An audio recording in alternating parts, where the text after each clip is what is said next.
क्या दीपिका, तुम सुबह से डॉगी की तरह पूरा अड्डा क्यों सूंघ रही हो? मैं डॉगी जैसे बिहेव नहीं कर रही हूँ। वैसे अगर वो भी होता ना तो इतनी गंदी स्मेल सूंघ के ना भाग जाता। लगता है दीपिका तुम नहा ही नहीं हो। चल इसे नहलाते हैं। दीपिका, शिवम, इस ग्लास में पानी है लेकिन इस रुमाल की वजह से बाहर नहीं आता। ऐसा ही होता है। शिवम, तुम्हारे मुंह तो इसमें क्या है? क्या तुम्हें पता है कि मेरे मोजे से ये मॉलिक्यूल्स निकलकर तुम्हारी नाक में जा रहे हैं?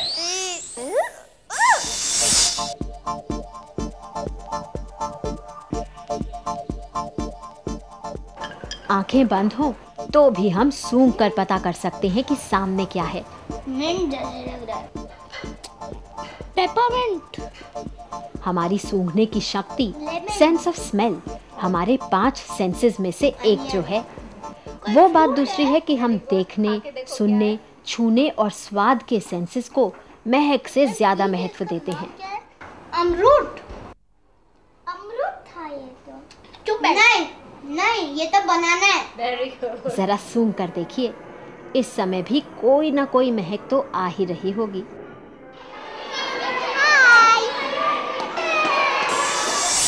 आपको नहीं लगता कि शिवम स्टाइल मारने के लिए कुछ भी फेंकता है?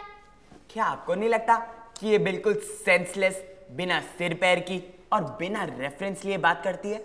सिर की नहीं, पैर की नहीं, पर मेरी बात का सिर भी है और पैर भी।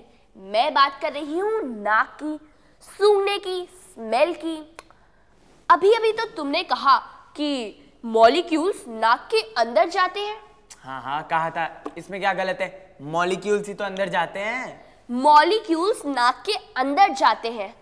कुछ भी, हाँ, फेकम फेक कुछ भी। तो तुम बताओ हम कैसे सूंघते हैं? नहीं, तुम ही बता दो कैसे जाते हैं। वैसे मुझे एग्जैक्टली नहीं पता, लेकिन फिर भी मुझे इतना पता है कि मॉलिक्यूल्स ही अंदर जाते हैं, और ये भी पता है कि तुम गलत और मैं सही। समझी तुम? दोस्तों में अगर झगड़ा ना हो ना तो मजा नहीं आता। इसलिए मुझे बहुत अच्छा लगता है जब दीपिका और शिवम में आर्ग्यूमेंट्स होते हैं। पता लगता है कि दोनों दिमाग लड़ा रहे हैं, कुछ सोच रहे हैं। और जहाँ तक सूंघने की साइंस समझने का सवाल है तो वो मैं आपको बता देती हूँ। आपको क्या लगता है हम कैसे सूंघते हैं? नाक से? नहीं, ये तो मानो ऐसा कहना हुआ कि हम कान से सुनते हैं। सूंघने की भी केमिस्ट्री होती है और बड़ी मज़ेदार होती है।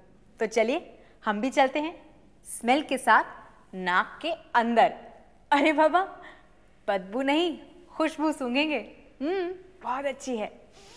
चलिए। नाक बाहर से कितनी साधारण, अंदर से पूरी केमिस्ट्री की लेबोरेटरी। सूंघने की क्षमता एक केमिकल सेंस है।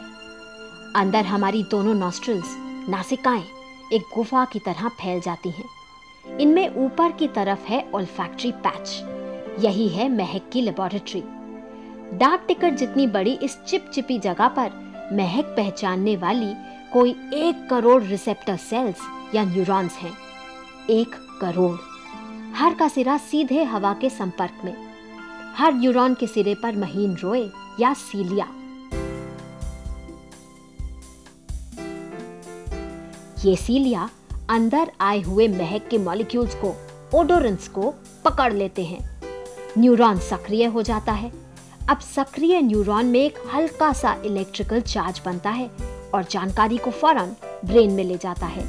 ब्रेन यहाँ से सिर्फ 3 सेंटीमीटर दूर। मस्तिष्क में ये इलेक्ट्रिकल सिग्नल पढ़ा जाता है, डिकोड होता है और हमें तुरंत उस महक के बारे में बहुत सारी जानकारी मिल जाती है। सबसे हैरान करने वाली बात यह है कि अलग अलग तरह की महक को पहचानने के लिए अलग अलग विशिष्ट न्यूरॉन्स होते हैं।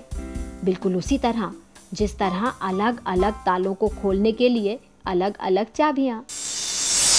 एक पोस्टेज स्टैम्प, एक डाक टिकट जितना छोटा, लेकिन फिर भी कितनी सारी स्मेल्स आइडेंटिफाई कर सकता है। एक एवरेज इंसान 4000 और जिसकी सूंघने की शक्ति बहुत तेज हो वो 10,000 अलग अलग खुशबू पहचान सकता है। और भी अच्छा तो तब होता जब हमारी नाक बदबू ले ही नहीं सकती। ओनली खुशबू, नो बदबू। शायद अच्छा होता, पर शायद नहीं, बिल्कुल गंदा होता। क्योंकि अगर हमें पता ही नहीं चलता कि गंदी स्मेल क्या है, तो हम कुछ भी सड़ा गला खा लेते और फिर हमारी तबीयत खराब हो जाती। इसके बारे में तो सोचा ही नहीं।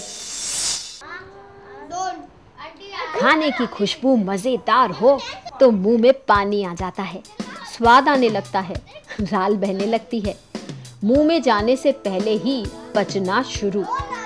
ऐसा बढ़िया है खुशबू और स्वाद का संबंध। असल में महक जैसे स्वाद भी एक केमिकल सेंस है। यहाँ भी खाने के मॉलिक्यूल्स ही एनालाइज होते हैं, पर टेस्ट बड्स के ऊपर। जीभ के अलग अलग हिस्सों पर होती हैं अलग अलग स्वाद की पहचान। लेकिन साइंटिस्ट्स ने पता किया है कि almost 70 to 80% sense of taste महक के माध्यम से मिलता है। खाते समय भी तो स्मेल मॉलिक्यूल्स ऑल्फैक्टरी पैच तक पहुंचते हैं और समझे जाते हैं। ये तो हुई मजेदार खाने की बात, लेकिन अगर खाना गड़बड़ हो, खराब हो रहा हो, तो भी हमारी नाक ही हमें सबसे पहले बताती है कि इसे मत खाओ, नुकसान हो सकता है। महक की साइंस समझने के लिए एक बात समझनी बहुत जरूरी है। और उस बात को समझने के लिए हम खेलेंगे एक खेल। मैं बैठी हूँ यहाँ केटू से कुछ दूर, और मैं खड़ा हूँ यहाँ केटू से काफी दूर। और मैं जलाने जा रही हूँ ये अगरबत्ती। तुम में से जिसके पास भी महक पहले पहुंचे, हाथ उठा देना। Okay okay K two. Ready Deepika? बिल्कुल।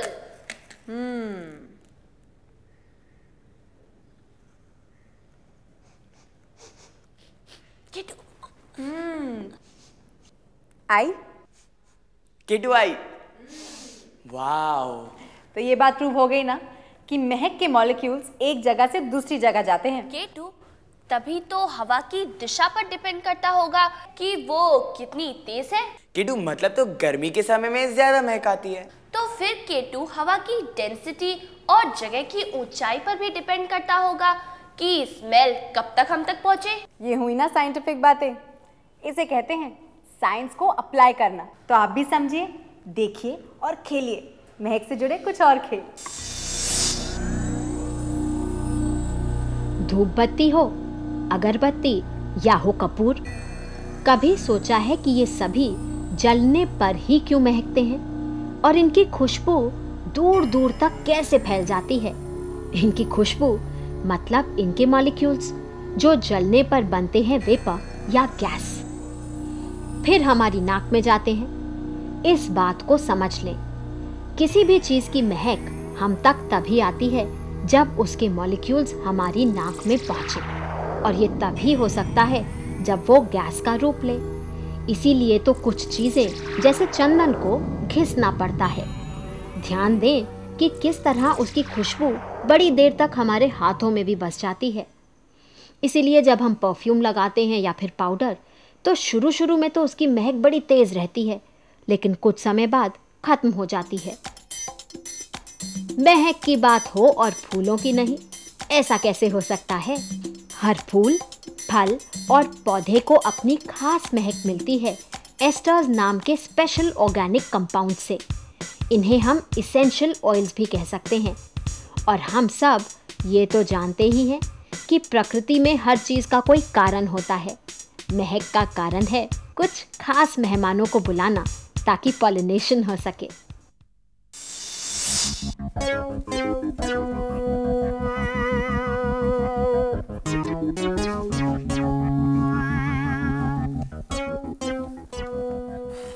झाड़ू। क्या आपको पता है आपके नाक में हमेशा ये झाड़ू लगती ही रहती है।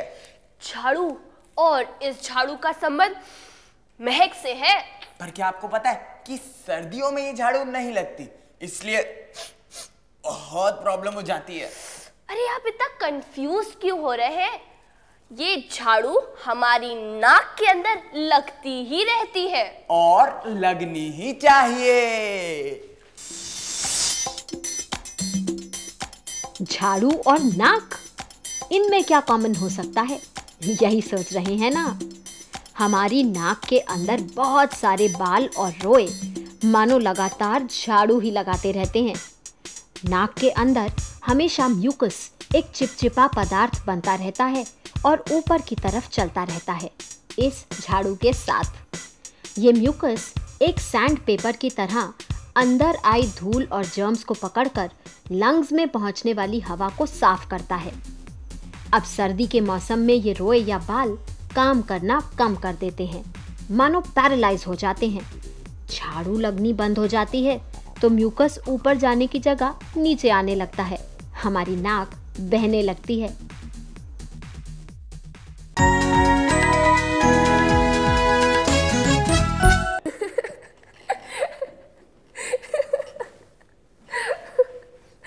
क्या आप जानते हैं कि हम इंसान अपने सेंस ऑफ स्मेल को इतनी इंपॉर्टेंस नहीं देते, पर कुछ जानवरों के लिए उनकी महक ही उनके खाना ढूंढने का रास्ता है। खाना ढूंढने का भी और खतरा सूंघने का भी। हम उन्हीं की बात कर रहे हैं जो अपनी जीभ से सूंघते हैं। सूंघते भी हैं और उनकी जीभ ही उनकी नाक होती है। सांप अपनी जीभ लपलपाते रहते हैं हर समय। ऐसा वो किसी को डराने के लिए नहीं करते, बल्कि ऐसा करके वो सूंघते हैं। उनकी जीभ हवा से गंध के मॉलिक्यूल्स को कलेक्ट करती है और मुंह के अंदर ले जाती है। सांप के मुंह के अंदर ऊपर तालू में है एक बड़ा ही विशेष अंग, जैकबसन्स ऑर्गन। यहाँ महक के मॉलिक्यूल्स रिसीव होते हैं और नर्व्स उन्हें मस्तिष्क में ले जाती हैं। सांप के सूंघने की क्षमता बड़ी पैनी है और नजर इतनी तेज नहीं, इसीलिए आसपास की जानकारी पाने के लिए महक पर ही ज्यादा निर्भर करता है सांप। सांपों से बिल्कुल अलग हैं तितलियां, पर ये भी महक को पहचान कर खाना और साथी दोनों ढूंढती हैं। इनके सिर पर निकलने वाले एंटेना और इनके पैरों के नीचे भी मानो इनकी नाक है, सूंघने का अंग। इसीलिए अगली बार किसी तितली को पत्ती पर डांस करते देखें तो समझ जाएं कि वो खाना सूंघ रही है।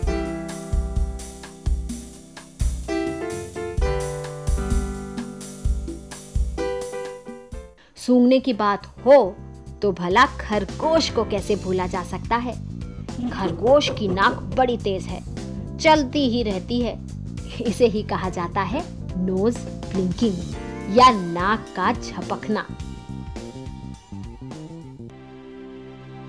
पानी के अंदर भी नाक का कम महत्व नहीं। शार्क्स के सूंघने की क्षमता तो चौंका देने वाली है, इतनी तेज कि साइंटिस्ट्स ने स्विमिंग नोज का नाम ही दे डाला है।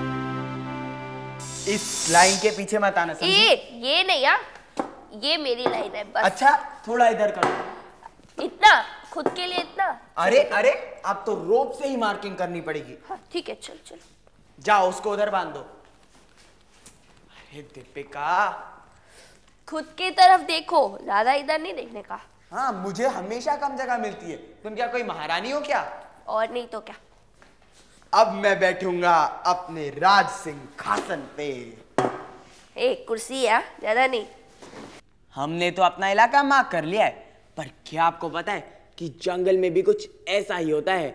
जानवर अपना अपना एरिया मार्क करते हैं। महक से बहुत से जानवर अपना इलाका मार्क कर लेते हैं, इसे कहते हैं टेरिटोरियल मार्किंग्स। तो समझते हैं टेरिटोरियल मार्किंग और महक के बीच का रिश्ता। जंगल राज के लिए चलते हैं जंगल में। जंगल का राजा शेर जो अपने कुनबे के साथ अपने इलाके पर राज करता है और इलाका तय करने के लिए उसका हथियार है सेंस, महक, गंध।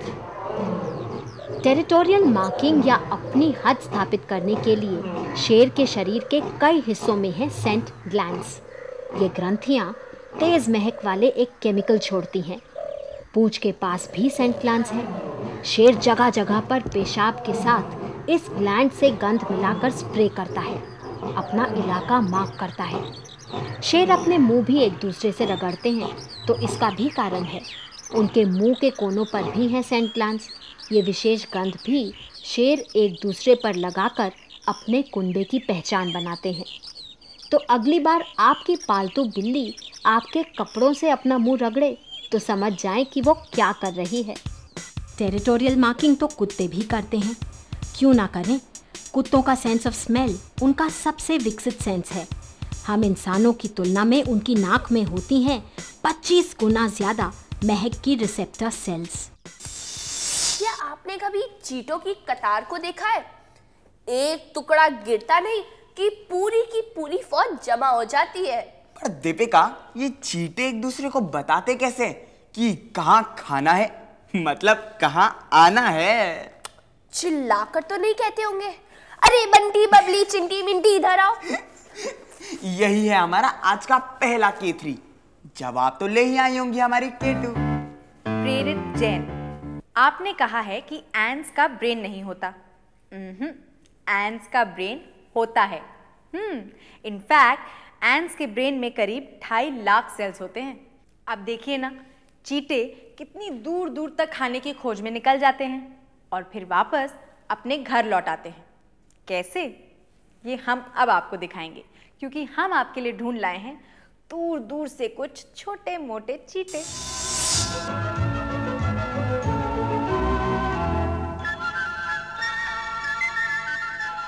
चींटे सोशल प्राणी हैं, पूरे व्यवस्थित समाज में रहते हैं और एक दूसरे से कम्युनिकेट करते हैं गंध की मदद से। इन एंट्स में भी फेरोमोन्स, विशेष केमिकल्स होते हैं। चींटे के सिर पर एंटीना दिख रहा है ना, ये सिर्फ स्पर्श के लिए नहीं, महक के लिए भी। चींटे की हर कॉलोनी की अपनी विशेष महक होती है। इसी महक से वो रास्ता पहचान कर घर लौटते हैं और अनजानी महक को पहचान कर दुश्मन को सूंघ निकालते हैं। चींटे अपने रास्ते में जमीन पर फेरोमोन्स की ट्रेल छोड़ते जाते हैं। इसीलिए तो चींटे हमेशा एक सीधी कतार में चलते मिलते हैं। खाने के पास एक चींटा पहुंचा नहीं कि इस सेंट ट्रेल को ढूंढते ढूंढते ही मिनटों में सारे के सारे जमा हो जाते हैं। मजे की बात यह है कि एक ही साथ रहने वाले चींटों में भी अलग अलग गंध होती है। रानी की अलग, योद्धाओं की अलग और मजदूरों की अलग।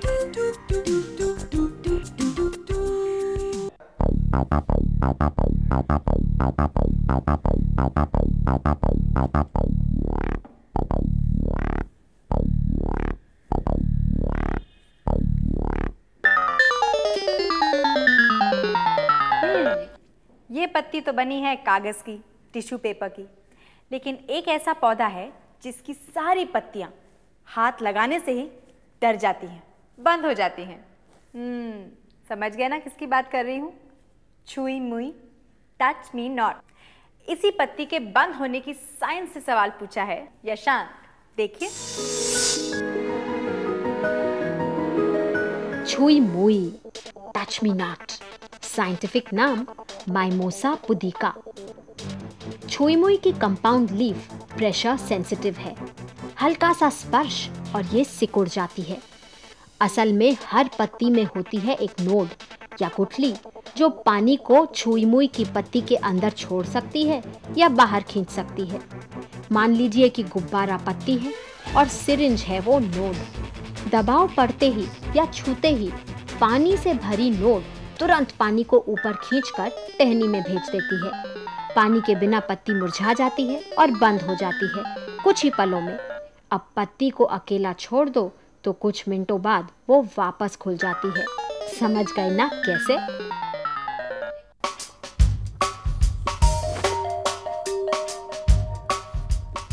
ये है चवन्नी और ये है अठन्नी।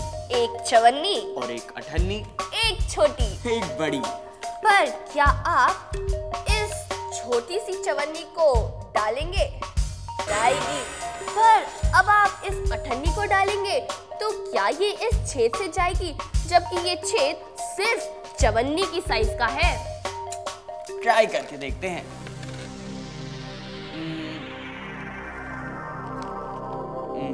ये तो नहीं जाती। अरे आप तो सच में निराश हो गए। अब देखिए,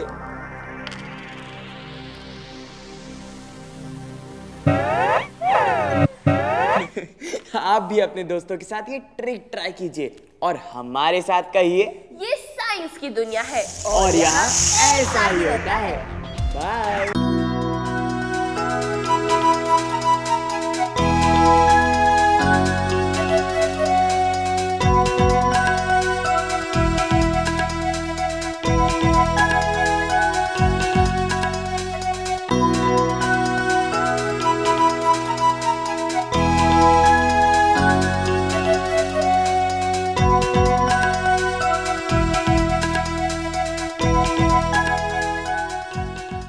हिंदुस्तान के हर कोने में नौजवानों के पास प्रतिभा है, उन्हें अवसर चाहिए। NIOS देता रहा है युवाओं को अवसर आगे बढ़ने का। NIOS से पढ़ने वाले इन युवाओं ने किया है संस्थान को गौरवान्वित। दिव्यांगों ने बन के दिखाया है सबल और आत्मनिर्भर। NIOS के साथ आप भी जुड़िए NIOS के संग।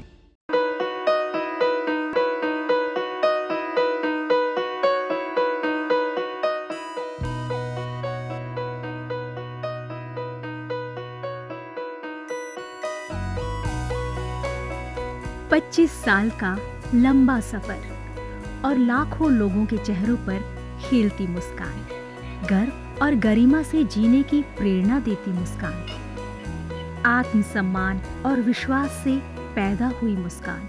इन खिलते चेहरों पर ये मुस्कान आई है शिक्षा के जरिए। ये मुस्कान आई है national institute of open schooling यानी NIOS के जरिए। National institute of open schooling या राष्ट्रीय मुक्त विद्यालयी शिक्षा संस्थान, इस संस्थान का एक बड़ा उद्देश्य है आम आदमियों के जीवन को बेहतर बनाना। ऐसे लोग जिनके लिए शिक्षा एक दूर का सपना है या वे बच्चे जो परिवार की रोजी रोटी कमाने के लिए बीच में ही स्कूल छोड़ने पर मजबूर हो जाते हैं। NIOS ऐसे बच्चों और बड़ों को दोबारा शिक्षा से जुड़ने का मौका मुहैया कराता है ताकि वे एक बेहतर जीवन जी सकें। 1989 में स्थापना के बाद NIOS ने देश के लाखों बच्चों और वयस्कों को बेहतर शिक्षा से जोड़ा है। इनमें हर उम्र, हर पृष्ठभूमि, हर जाति, हर मजहब और हर क्षेत्र के लड़के लड़कियां, महिलाएं और पुरुष शामिल हैं। बढ़ई से लेकर पायलट, डॉक्टर, इंजीनियर, बेकर और दर्जी तक NIOS कोशिश कर रहा है सबको शिक्षित और सशक्त बनाने की, चाहे वो असम के दूर दराज इलाके में रहने वाला हो या फिर मुंबई जैसे महानगर का। NIOS ने अपनी मौजूदगी हर जगह दर्ज कराई है। NIOS ने शिक्षा की परंपरागत सोच को ही बदल दिया है। वो पढ़िए जो हम पढ़ाते हैं की जगह NIOS की नई सोच है, हम वो पढ़ाते हैं जो आप पढ़ना चाहते हैं। इस नई सोच ने लोगों को आगे बढ़ने और NIOS के साथ जुड़ने के लिए प्रोत्साहित किया है। शिक्षा उपलब्ध कराने के मामले में NIOS किसी सीमा को नहीं मानता, उम्र की सीमा को भी नहीं।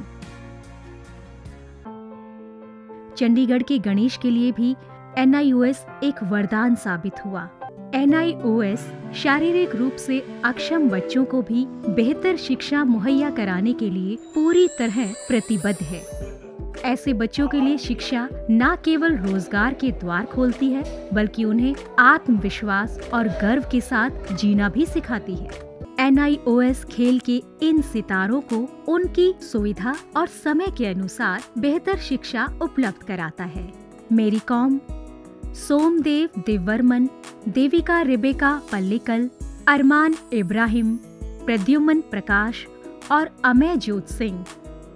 NIOS सीमा पर खड़े उन प्रहरियों को भी शिक्षा से लाभान्वित करता है जो देश की सुरक्षा के लिए अपनी जान की बाजी लगाने से भी नहीं चूकते। सच तो ये है कि NIOS की पहुंच हर ओर रहती है, चाहे वो दूर दराज के आदिवासी हो या जेल की कोठरी में बंद कैदी या फिर ग्रामीण और शहरी क्षेत्रों के गरीब निवासी। देश में कहीं भी कोई भी व्यक्ति, स्त्री, पुरुष, लड़का, लड़की, अमीर, गरीब, शिक्षा से वंचित न रहे। राष्ट्रीय मुक्त विद्यालयी शिक्षा संस्थान का यही मिशन है। राष्ट्रीय मुक्त विद्यालय शिक्षा संस्थान पूरे देश में शिक्षा के साथ साथ कौशल विकास के क्षेत्र में बहुत सारे कोर्सेज दे रहा है। लगभग 100 से ज़्यादा कोर्सेज हैं। हम दूर दराज के गांव में अपने संस्थान बनाते हैं और वहाँ के बच्चों को, वहाँ के बच्चियों को, वहाँ के वयस्कों को हुनर के क्षेत्र में शिक्षा पहुँचाते हैं। आपको जानकर खुशी होगी कि अब हम आर्ट, साइंस, कॉमर्स जिन क्षेत्रों में 12वीं का सर्टिफिकेट दिया जाता रहा है, अब हम हुनर के क्षेत्र में, वोकेशनल एरिया में भी 10वीं और 12वीं का सर्टिफिकेशन करेंगे। तो वो बच्चे जो कृषि से जुड़े हुए हैं, कारपेंट्री से जुड़े हुए हैं या दूसरे क्षेत्रों से जुड़े हुए हैं, वो अपने ही क्षेत्र में काम करेंगे, सीखेंगे, हुनर पैदा करेंगे अपने में और सर्टिफाइड भी होंगे कि वो सर्टिफाइड कृषक हैं, खेतिहर हैं।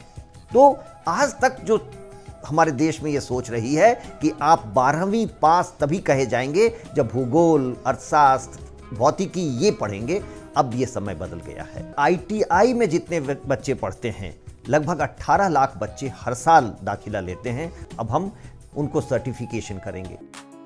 NIOS अपने छात्रों को माध्यमिक स्तर पर 26 और उच्च माध्यमिक स्तर पर 19 विषयों का विकल्प देता है। पढ़ाई किस माध्यम से करनी है, इसमें भी आपको लचीलापन मिलेगा। माध्यमिक स्तर पर ही 7 भाषाओं के अलग अलग माध्यमों का विकल्प मौजूद है। शैक्षणिक कार्यक्रमों के अलावा 86 वोकेशनल शिक्षा कार्यक्रम भी उपलब्ध हैं, जो छात्रों को कामकाजी दुनिया के लिए तैयार करते हैं। वोकेशनल प्रशिक्षण को अधिक सुदृढ़ बनाने के लिए NIOS ने ITDC, Cisco, Indian medical association जैसे कई सरकारी और गैर सरकारी संस्थानों के साथ भागीदारी स्थापित की है। आज लाखों छात्रों के लिए अपनी पसंद का स्कूल है राष्ट्रीय मुक्त विद्यालयी शिक्षा संस्थान यानी national institute of open schooling. NIOS ने एक लंबा सफर तय किया है, लेकिन मंजिल अभी दूर है। निरंतर विकास और नवीनीकरण के लिए NIOS सदैव प्रतिबद्ध है।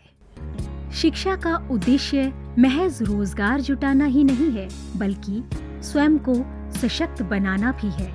NIOS लाखों छात्रों के लिए यही आत्मसम्मान दिलाने में जुटा है। लाखों लोगों के लिए एक आशा और उम्मीद है। National institute of open schooling. शिक्षा सबके लिए, कहीं भी, कभी भी।